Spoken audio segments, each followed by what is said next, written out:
Good morning, and welcome to worship here at Eliot Unitarian Chapel. My name is Trina Precy, and I'm pleased to serve as your liturgist this morning. If you are new to Eliot, we are an intentional community whose shared work is to open our doors to all races, genders, and sexual orientations. We strive to welcome people of all creeds and beliefs, all economic circumstances, and every type of family. Our vision is to create a just world through vibrant, beloved community. If you would like to connect with us and learn more, our greeters are standing by to help. If you're visiting us online, let us know you're here. Send us an email to welcome@eliotchapel.org, and we'll respond with information on how to receive our communications and learn more about our religious education, social justice, and other programs.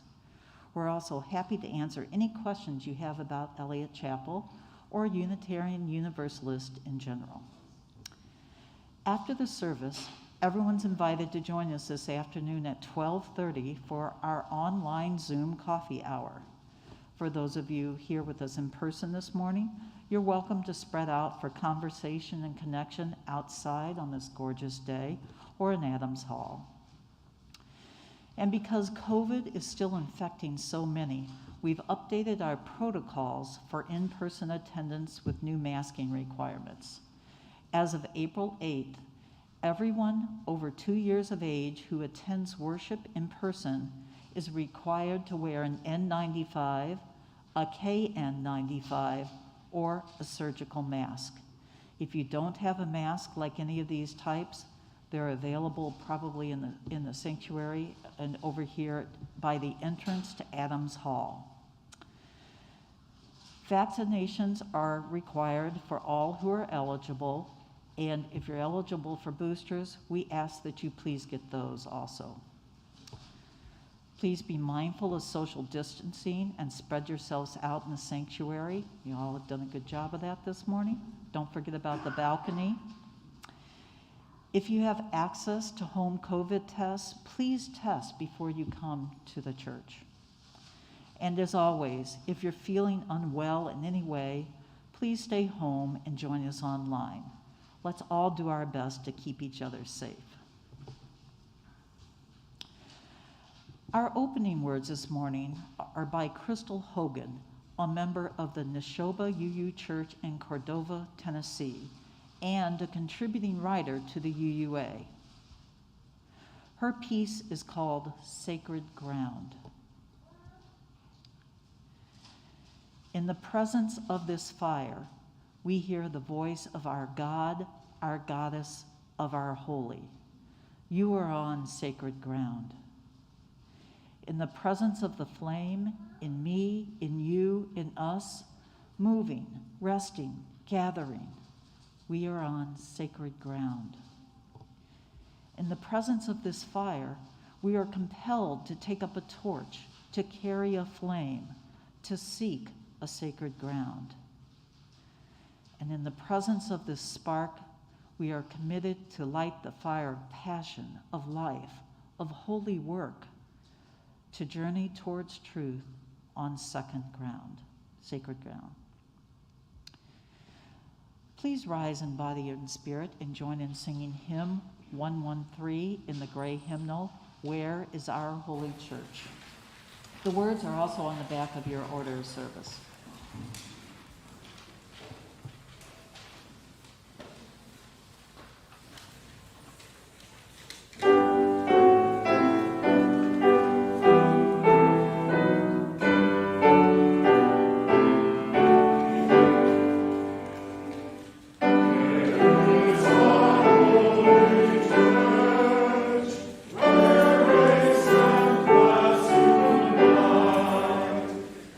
As we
reading of our church covenant.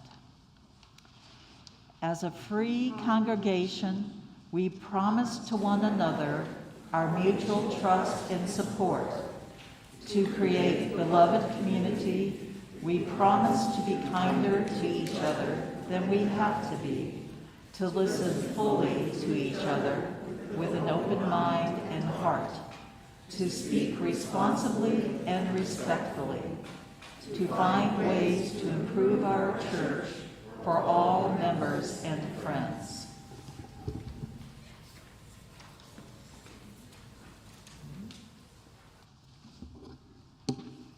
Good morning. My name is Reverend Krista Taves. I am your Minister of Congregational Life. It is very, very nice to be back with you after my study leave. So here we are. Today we're talking about sacred ground. And every religion has some different ideas about sacred ground. So in Christianity, for instance, the concept of the Garden of Eden is holy ground.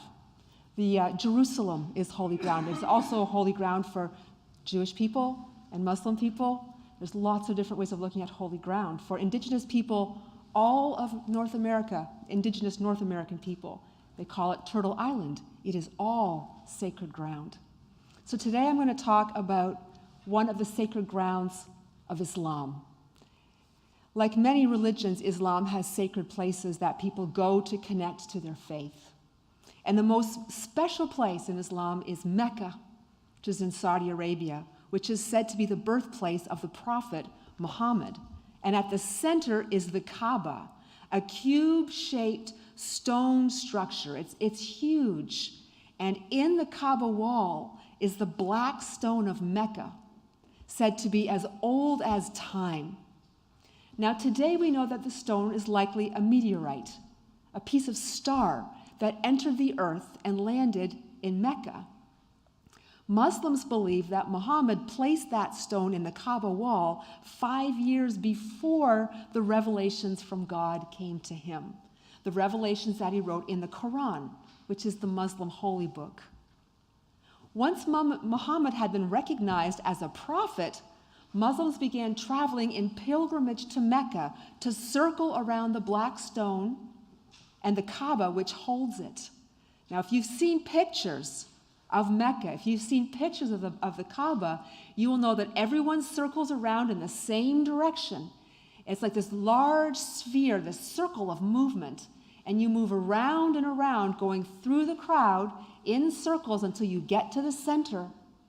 You kiss the wall. You say your prayers, and then you join the circle again, and you slowly, slowly move your way out from the center to the outside. It is said that so many people came when Muhammad was still alive. So many people came to kiss the wall, the Kaaba wall, that it had to be repaired. Can you imagine how many kisses it would take to damage a wall? So the stone was taken off the wall and put in a special place while they fixed the Kaaba. And when the wall was finished, the 4 tribes began to argue about who would have the honor of putting the stone back. They couldn't come to an agreement. And finally, they decided to take the matter to Muhammad. They asked him which tribe should have the honor of putting back the stone. Tell us, and there will be no reason for us to go to war. And here is what Muhammad said. Place the stone on a large cloth, and together hold the 4 corners of the cloth, carry the stone to the wall, and put the stone back together. And the 4 leaders were actually quite relieved that he found an answer, because they didn't want to go to war. They had backed themselves into a corner, and he allowed them to find a way out. So together, each leader held 1 corner of the cloth, and they carried the special black stone back to its place in the Kaaba wall. What Muhammad understood is that no tribe was better than the other. He understood that the Kaaba and the black stone should be for everyone, not one group of people more than another. The revelation of his God was shown to him for all people. And if you came to the Kaaba in the spirit of love and cooperation, the revelation would be as close to you as it was to him. And that is the end of our story. I would invite you to gather with me in the spirit of prayer and meditation as you are willing and able. Spirit of love, God of grace and understanding, source of all things that changes us as we cannot change ourselves. As we gather in our sacred places, for those of us here, this beautiful sanctuary, nurtured over decades. For those of us online, we may be gathered around kitchen tables, living rooms, bedrooms, offices, maybe even the car, as we gather in our sacred places. Let us listen to the sounds around us, our own breathing, perhaps the creaking of chairs, the shuffling of feet, the sound of a child, the whir of an air conditioner, the singing of birds and the sound of wind rustling the trees, or the traffic before and behind us. Know that each breath, each movement, the glance meant for you or intercepted, holds a life within it. These are signs that we choose to be in this company, have things to say to each other, things not yet said, but in each other's presence, still trembling behind our heart's doors. These doors closed but unlocked, each silent thing waiting on the threshold between unknowing and knowing, between being hidden and being known. Find the silence among these people, among our surroundings, and listen to it all. Breathing, sighs, movement, holding back. Hear the tears that have not yet reached our eyes because they are your own. Hear also the laughter building deep where joy abides despite everything. Let us take a moment of silence for the prayers of our own hearts.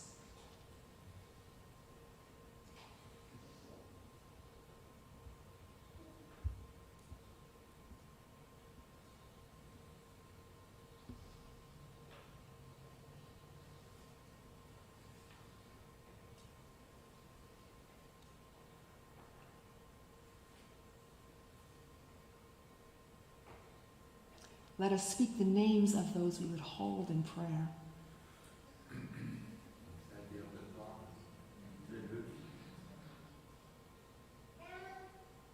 Listen, rejoice, and say Amen. That prayer was by Reverend Barbara Peskin. I would invite you to stay seated for our meditation hymn number 123, Spirit of Life.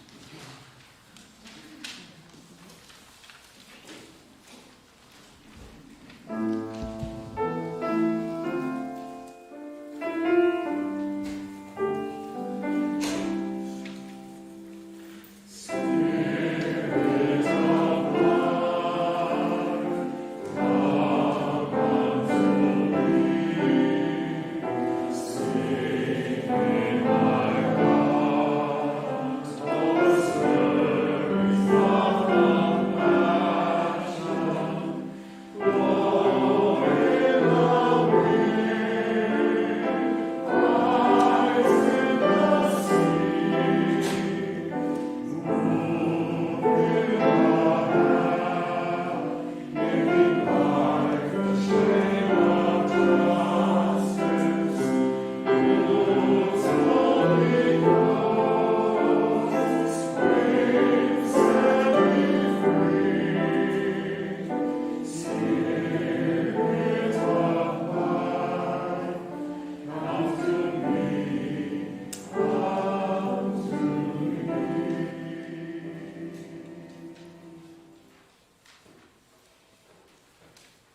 Every Sunday, Eliot Chapel shares half of our offertory with an organization whose work reflects our shared values. Today's offerings will go to benefit the St. Louis Area Diaper Bank. The Diaper Bank exists to help strengthen low-income families in the St. Louis region by ensuring access to an adequate supply of diapers and by raising awareness about the causes and consequences of diaper needs in our community. There are no public benefit programs like food stamps that allow for the purchase of diapers, so this is a wonderful use of your donation dollars. And volunteers are welcome to help count, wrap, and distribute diapers at the Diaper Bank year-round. Will the greeters please come forward? If you are worshiping here with us today, you may place cash or a check in the basket. And for the tech inclined among us, you can text the number 73256 with the words Eliot Shared Plate and your donation dollar amount. Or just scan the QR code in your order of service. If you're joining us online, please go to our website and click the Giving tab, and then do a search for Shared Plate. I understand you have to type that in all as one word, no space between Shared Plate. Let us be good neighbors and a generous people.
you. That was lovely.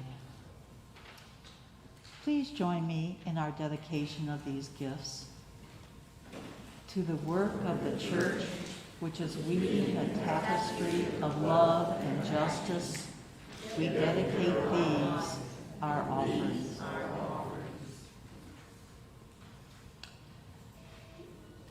Today's reading is called There's My Temple, and it's written by Reverend Tet Gallardo.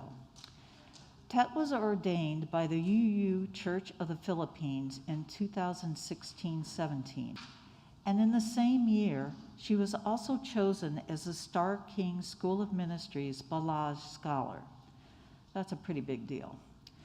Just 2 years later, on April 26, 2019, Tet was elected President/Executive Minister of the UU Church of the Philippines, which actually serves 25 different communities, many of them small rural farming communities. That particular date is auspicious because April 26 is Lesbian Visibility Day, and at that time, she was the first out lesbian and the first trans president in the Philippines church history, and possibly in the non-Western world. On a personal note, I met Tet at the 2017 GA through my work with the UU Partner Church Council. I marched in the GA parade alongside her as she carried the Church of the Philippines banner. It's gorgeous. And I listened as she spoke about Unitarians in the Philippines, something I knew nothing about. I've always been grateful for meeting this remarkable young woman. So when Krista shared this piece, it made me really happy. Now, I wanted to make sure I was pronouncing Gallardo correctly. So I searched online for a Filipino pronunciation, but no joy, nothing showed up. However, I did find a web page with 100 Filipino last names with meanings. According to that, the name Gallardo is the transformation of the word gali, which means joyous and brave. And I can tell you from personal experience, that suits Tet to a T. Here's my temple, believer, unbeliever, or wild one. You are welcome. We have no definition of who we are, but human. We have no code, but that of respect. We have no creed, but that of equality. There's my temple.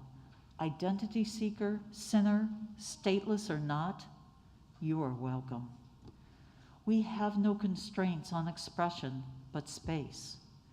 We have no code, but to listen to poetry between the silence and the surrender. There's my temple, nature tripper, urban dweller, or saint. You are welcome. How shall we divide the world but by our breaths? We have no pope above us, no infallible bull. We have no judgment but in terms of harm. There's my temple, history maker, marginalized, unorganized. You are welcome. We have no covenant among us, but mutual assistance. We insist on no assumptions and doubt moral facts. We are free to theorize with emotion and call it hope. There's my temple, unbecoming, expert, robe, or disrobe. You are welcome. We have no dwarfs or giants. Goliath fell long ago. We have no seal on revelation. Tentative is truth. Lead by your desires and serve by your power. That's my temple. Funny, temperamental, shy, or wise, you are welcome. There is not one way of being human, not even Superman. We have no world but that which we together create. There is as much wisdom in harmony as in dissent.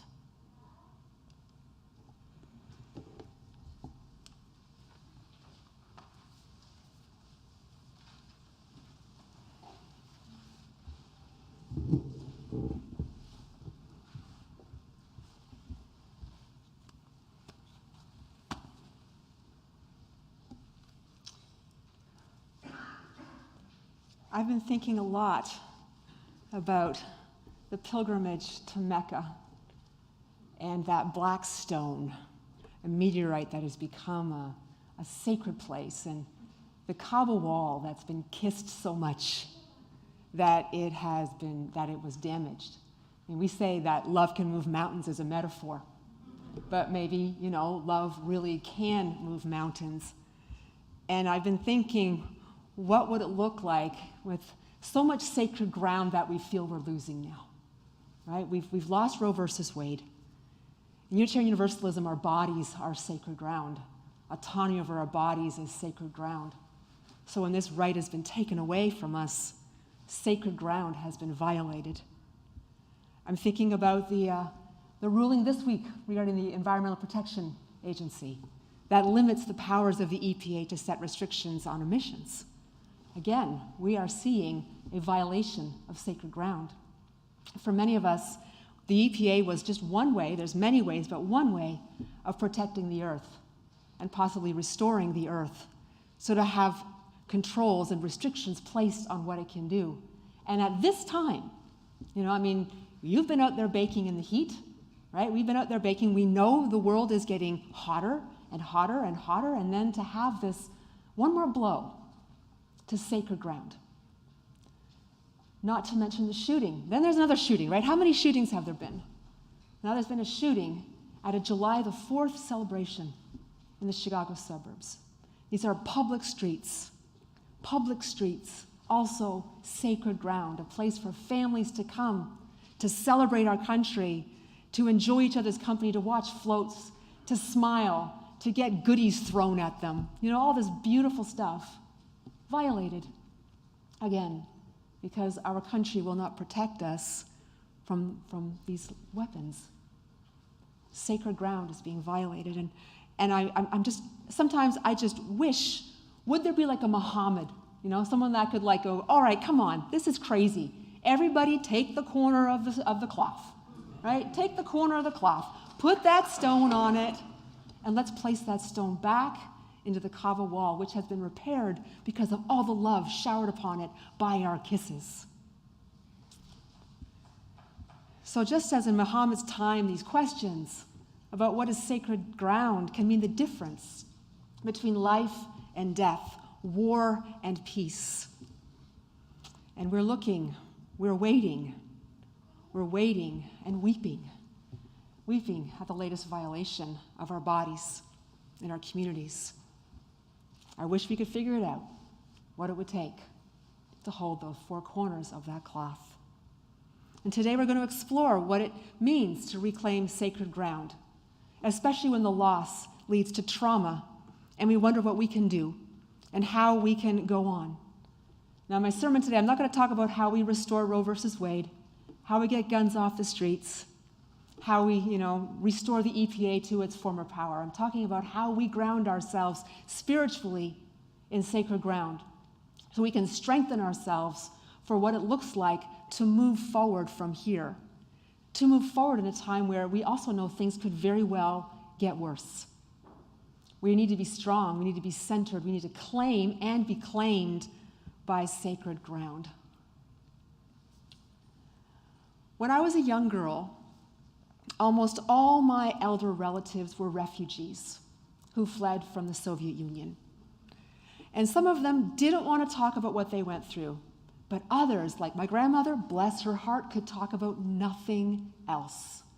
It's like she was living in Canada, but her heart was still in the Ukraine. And she would talk and talk and talk and talk about her journeys. And many of our elders did that. They would get together and they would tell stories. And for those who could talk about it and needed to talk about it, the stories of their lives behind the Iron Curtain and their escape to Canada would become often the focus of our family gatherings.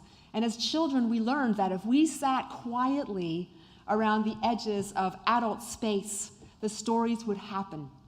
Layer after layer, story after story, layering into the fabric of an identity story. The living rooms and kitchen tables where these stories were recalled, they were our sacred ground. They drew us in. And we became part of the story In fact, we were the fulfillment of the story because we were born in a country that was free and safe. This is what they had sacrificed for. They had sacrificed and struggled so that we could even exist. In almost every home where these elders gathered hung a plaque bearing the words of 1 Samuel chapter 7, verses 12, one of the books of the prophets in the Hebrew Scriptures. And there's a plaque that hung in my grandparents' home as well, and I can still see it in front of me, and it's blazoned, its words are blazoned in my mind, and their first language was German.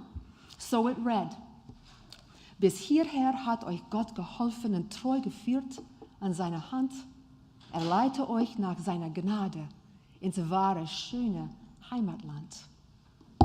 Translated, it means, thus far, God has helped you and guided you by his trustworthy hand through his grace to your true and beautiful homeland. And hanging that plaque was like a declaration. We are here. We are here. In 1 Samuel, the ancient Israelites are once again struggling to claim a homeland. They are fighting war after war. They lose some, they win some. And in chapter 7, where this verse comes from, the Israelites have won a key battle against the Philistines. And the prophet Samuel takes a stone that he calls the Ebenezer Stone, which means stone of help, and says, thus far the Lord has helped us. And when he sets down that stone, he recognizes that this is sacred ground. This story of the Ebenezer Stone has been used by many different people, Jewish, Muslim, and Christian, as a way to signify that they have, through tremendous struggle, found their Ebenezer Stone. The verse has been reinterpreted countless times to claim home, to express gratitude for that home, and to find peace in that home. And in the case of my elders, they had lost their beloved homes, they had lost their beloved communities, they had lost so many loved ones. It's estimated that in their villages in Ukraine, 3/4 of their people did not make it. So loss upon loss upon loss, they lost their innocence. You know, it was difficult for them to know, and I saw this throughout their lives. Most of them are gone now. It was difficult to know who to trust. Sometimes it was hard to know what could hold them. It was PTSD, right? They would get triggered. For my grandmother, it was a black car with tinted windows.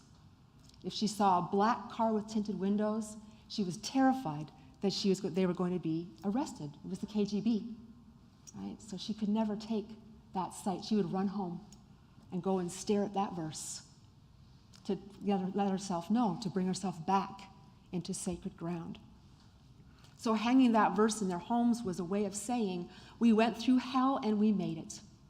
With God holding us, we have a new country, we have rights, we have food on the table, a roof over our heads, our children are safe, we can worship, and we are free.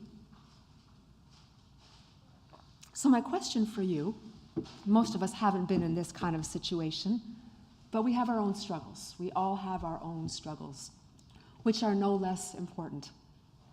Do you have sacred ground that is opened up for you in your life's journey? How did you get to that place? Or maybe the more important question is, how did that place come to you?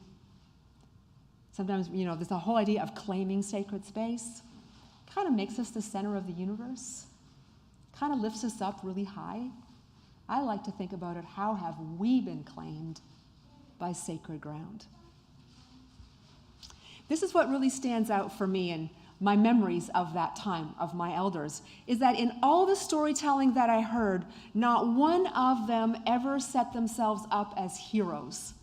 They never said it was by their own strength or their cunning or their courage that they survived. Similarly, the prophet Samuel, he didn't praise the army that won the battle. Instead, they praised the God they believed in. And for a long time, I didn't understand it, this humility, because they were heroes in my eyes. I was proud of them. I looked up to them, amazed by what they had survived. Why didn't they take some of the credit? Why didn't they praise each other for surviving? They never did. They never did. And I've come to understand it better now.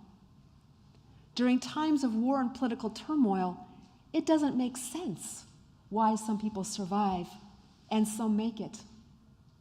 Things are so unstable that it often feels like fate, who dies and who lives. Two families could make the same choices, and one could land on a train out of there, and the other had to walk it by foot. Some escaped to Europe. Some landed in Siberia in a labor camp. One gets into a line at the right time for the food rations, and the other is a few minutes late and doesn't get anything.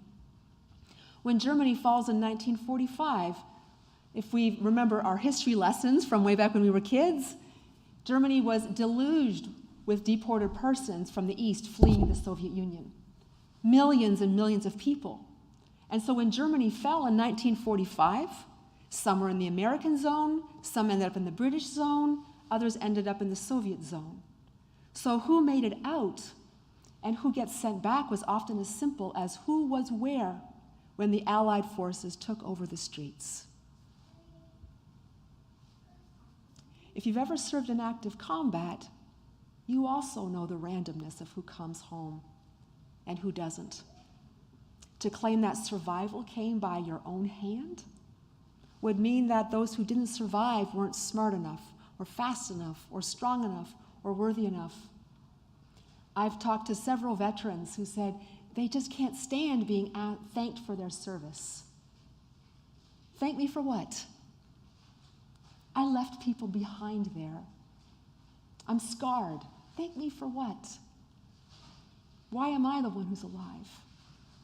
Right? So this raising up of this making heroes of them, sometimes it's very uncomfortable. Not for everyone, but for some it's deeply uncomfortable. Because why praise someone for surviving in the randomness of the cruelties of instability? What does it mean for how many times your heart broke? Or, it's far better to steep in gratitude and humbleness than in pride. And I think we can take this lesson to heart for us too. When Roe v. Wade fell, we're like, okay, who's to blame? Who didn't work hard enough? Who didn't try hard enough? Because we can't get decent gun legislation passed. We do have something. It's better than what we had before, but it sure isn't where we want to be. Who's going to be blamed for that? It's not like that when you have this instability. We have to be in a different place. We're not looking for individual heroes. We're looking for a collective sense of where we're moving. But in American society, this humbleness, this decentering of the individual can feel very, very strange to us.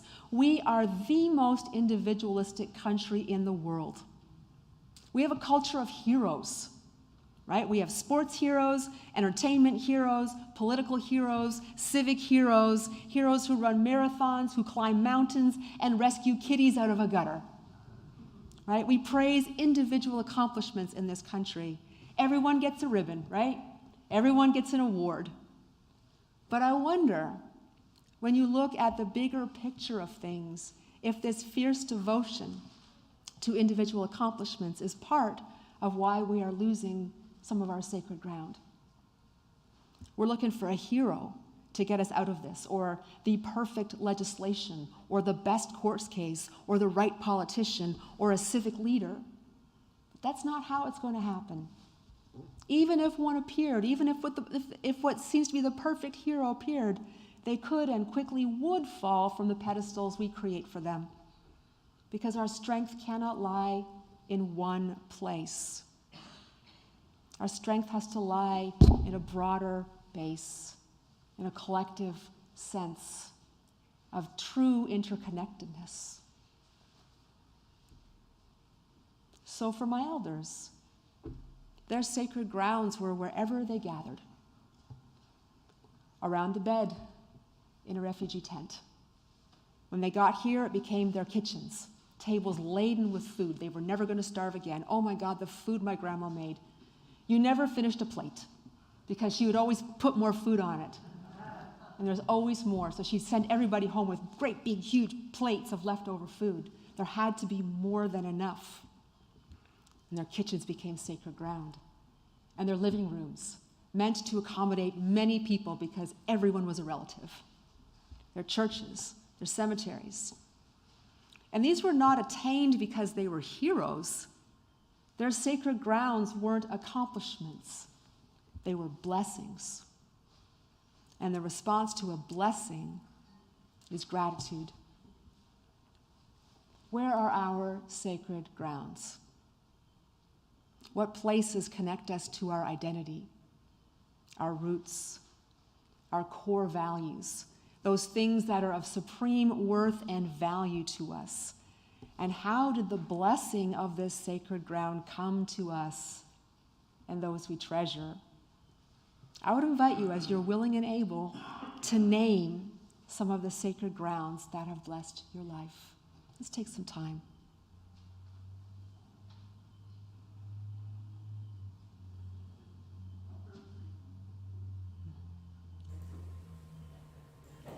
Our family farm.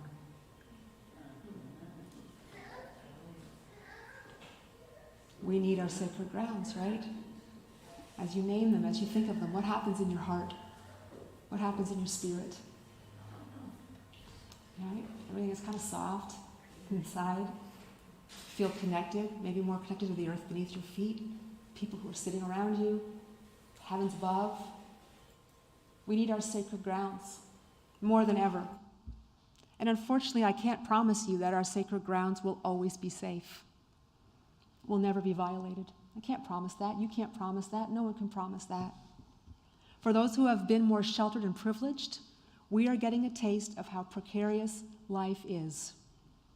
If you've been on the margins of American society, if you're a person of color or indigenous, disabled, queer, trans, non-binary, female, immigrant, there are so many ways that this has always been our lives. There are so many ways we have never been able to take our sacred grounds for granted. Something or someone could always whisk them away. And when that happens, what then? How do we reclaim sacred ground when it could so easily be taken from us? Another story about my elders. My great-grandfather was a minister. Pretty dangerous thing to be in the Soviet Union. He spent 5 years in a labor camp for it.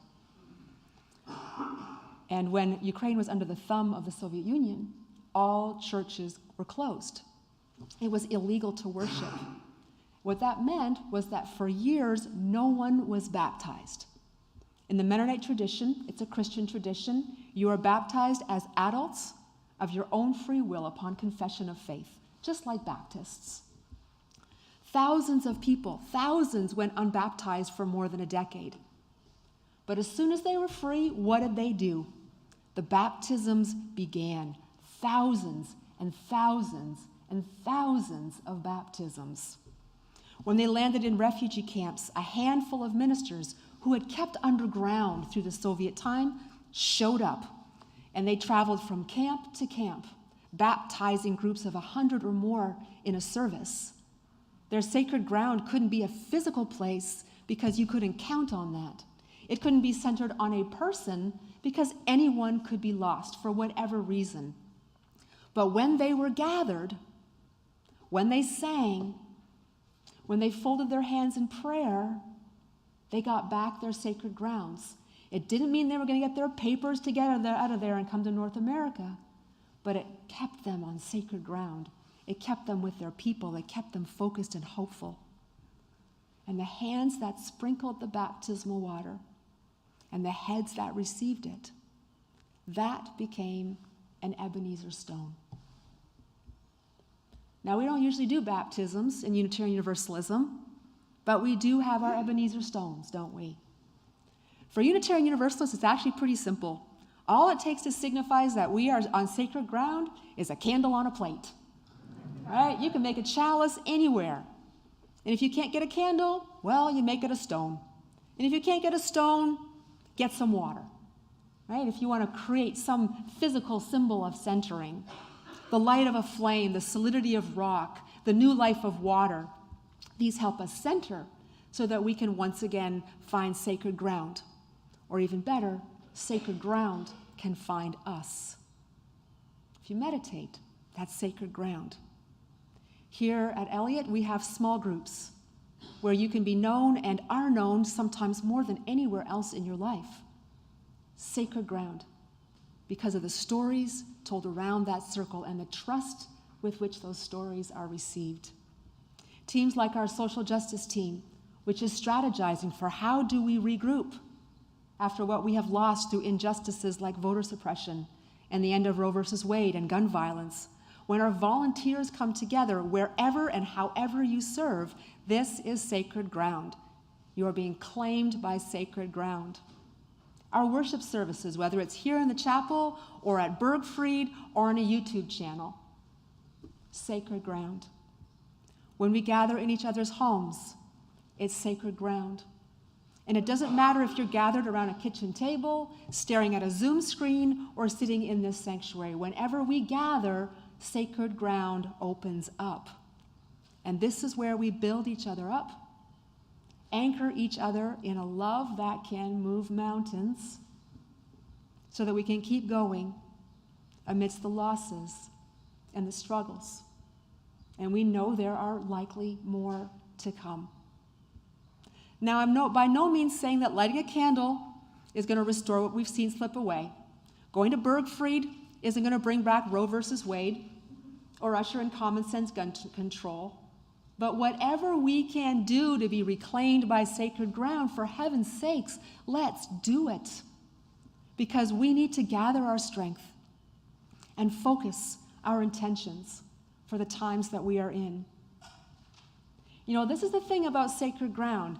Even when sacred ground is taken, there is always more of it. Always. Even in the darkest moment, even when we can't find it ourselves, when we can't even find ourselves, it is never far away.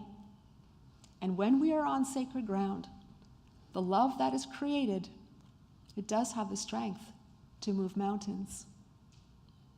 So let's take the four corners of a cloth. Let's lift that stone. And may the love that knows no limits be with you. May you be blessed. May the sacred grounds that hold you be showered with your gratitude. Amen, and blessed be. Please rise and body or spirit for our closing hymn, number 1008, When Our Heart is in a Holy Place.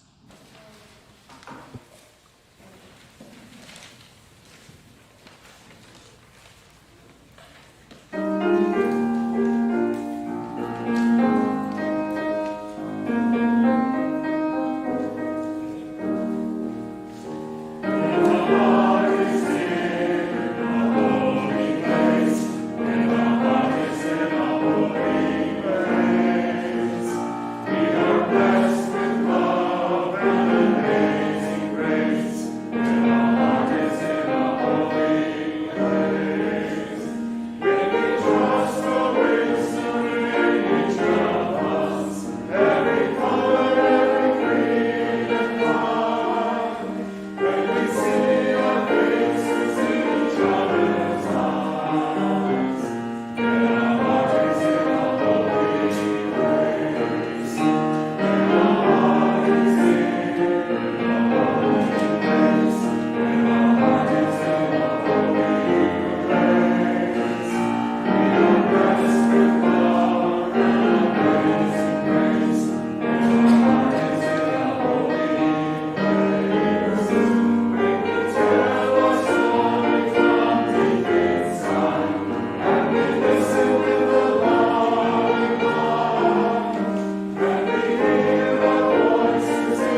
The blessing of truth be upon us, the power of love direct and sustain us, and may the peace of this community preserve our going out and our coming in from this time forth until we are together again. Please be seated for our postlude.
Thank you so much for coming today.